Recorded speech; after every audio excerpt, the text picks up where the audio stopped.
இந்த பணம் அதிகமாக சம்பாதிக்கிறவன் அயோக்கியம் அப்படின்னு நம்ம பொது புத்தியில் நம்ம மக்கள் சொல்லி சொல்லி நமக்கு பதிய வச்சுட்டாங்க. அது தவறு.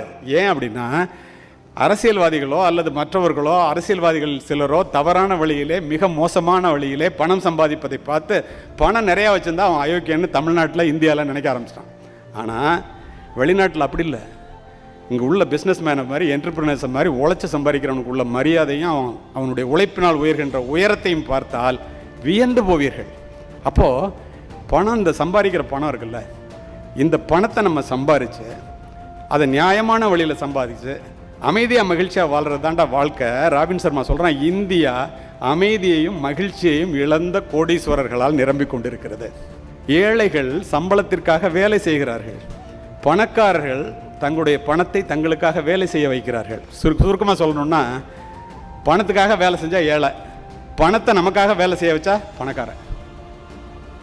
நீங்கள் பணம் சம்பாதிப்பதற்காக என்ன செய்கிறீர்கள் என்பது முக்கியமல்ல, நீங்கள் சம்பாதித்த பணம் உங்களுக்காக என்ன செய்கிறது என்பது தான் முக்கியம். ரிச் டாட் புவர் டாட்ல ரொம்ப அழகாக சொல்லுவோம் கியோசாகி. என்னென்னா, இந்த இடத்துல இதெல்லாம் நான் பதிவு செய்யறதுக்கான இளைஞர்கள் நிறைய பேர் இருக்கீங்கிறதுனால, அது மட்டும் நிறைய பேர் நோட்ஸ் எடுக்கிறீங்க, அதனால் இதெல்லாம் சொல்கிறேன். அருமை நண்பர்களே, நீங்கள் சம்பாதிக்கின்ற பணத்தை வருமானம் தருகின்ற ஒரு முதலீடுகளிலே நீங்கள் பணத்தை சேர்த்து வைத்து கொண்டே வந்தால் உங்கள் சட்டைப்பைக்கு பணம் வரும். நீங்கள் சம்பாதிக்கின்ற ஆரம்பித்தவுடன் கடனை வாங்கி சொத்து என்று நினைத்து கொண்டு கடனிலே உங்களுடைய பணத்தை போட்டால் உங்கள் சட்டைப்பையிலிருந்து சொத்து போகும், பணம் போகும்.